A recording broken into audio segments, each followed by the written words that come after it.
Bismillahirrahmanirrahim. Assalamualaikum warahmatullahi wabarakatuh. Saudara, dengan saya Edi Mulyadi dari Forum News Network FNN. Saudara sekalian, sebetulnya sudah beberapa hari saya tergelitik untuk ikutan nimbrung soal satu keluarga 4 orang yang meninggal tewas di Kalideres, Jakarta Barat ya. Gempar beritanya. Memang bagaimana mungkin ada orang satu keluarga meninggal yang belakangan diketahui hasil forensik oleh polisi di rumah sakit Polri diketahui bahwa mereka meninggal tidak bersamaan waktunya. Tapi yang membuat berita ini jadi heboh, pertama peristiwanya 4 orang sekaligus dalam satu keluarga. Yang pertama, yang kedua, pengurus RT-nya dan juga polisi menemukan bahwa mereka mati karena kelaparan. Kelaparan dalam arti bahwa tidak mendapat asupan makanan maupun minuman dalam jangka waktu yang sangat panjang, diperkirakan sekitar 3 pekan, luar biasa ya. Dan itu polisi kedokteran menemukan bahwa saking tidak ada asupannya, bahkan sampai otot-otot mereka tuh mengecil ya, mengering. Di sini mulai bergulir dengan sangat liar, saya kutip ya. Bagaimana mungkin orang bisa kelaparan, tetangganya ngapain aja dan seterusnya dan sebagainya. Dan ada dibanding jarak ke istana cuma beberapa kilometer saja, di Jakarta pula, bukan di daerah, bukan di pedalaman sana gitu ya, orang mati kelaparan. Nah, itu sebetulnya lumayan menggelitik sekali, dan saya ingin ikutan sebetulnya ya. Tapi kemudian akal sehat saya mengatakan bahwa masa sih kelaparan gitu ya. Apalagi kalau kita lihat televisi tayangannya itu kan rumahnya juga tidak jelek ya.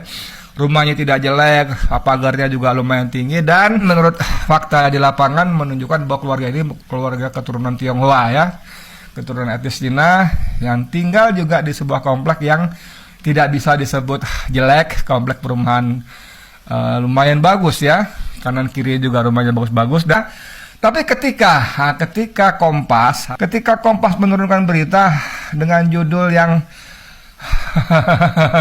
yang kemudian membuat banyak orang marah, baru saya pikir ini ada apa sebetulnya, kenapa begini gitu ya. Langsung saja Kompas TV, ini edisi online-nya, menulis membantu tetangga yang kelaparan lebih utama daripada berhaji.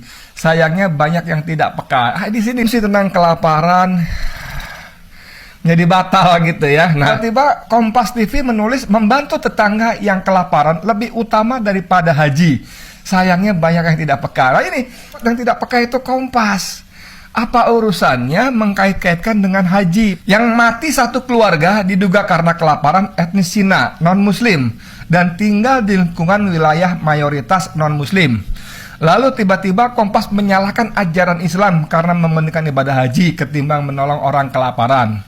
Ternyata Islamofobia itu bernama Kompas. Nah, mau nggak mau dong, saya sebagai seorang jurnalis, katakanlah ini kesalahan dari reporternya, katakanlah yang kemudian terbukti netizen mengulik siapa nama reporternya, tinggal di Jogja, namanya nama Islam ya, Ahmad Rofi'i, nama Islam, tapi orang jadi heran, ini Anda bernama Islam, nama Kadrun malah disebutnya, kok benci banget sama Kadrun gitu ya. Nah, katakanlah ini anak baru, belum ngerti, dia bikin berita seperti itu, kan ada redakturnya. Dalam mekanisme kerja jurnalistik di sebuah media itu kan berjenjang. Reporter turun ke lapangan, reportase, wawancara, temuan lapangan segala macam, lalu dia pulang bikin berita. Sebelum berita itu naik ke medianya, entah online, entah televisi, entah cetak, itu kan diperiksa, diedit oleh redaktur, oleh editor.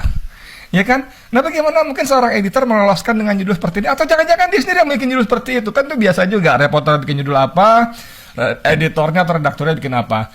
Tapi whatever itu semua, ini sebuah media, lembaga, institusi yang mohon dengan segala hormat dan mohon maaf, ini memang sudah diidentifikasi atau mengidentifikasi diri sebagai media yang cenderung relatif Islamofobia, judul-judulnya.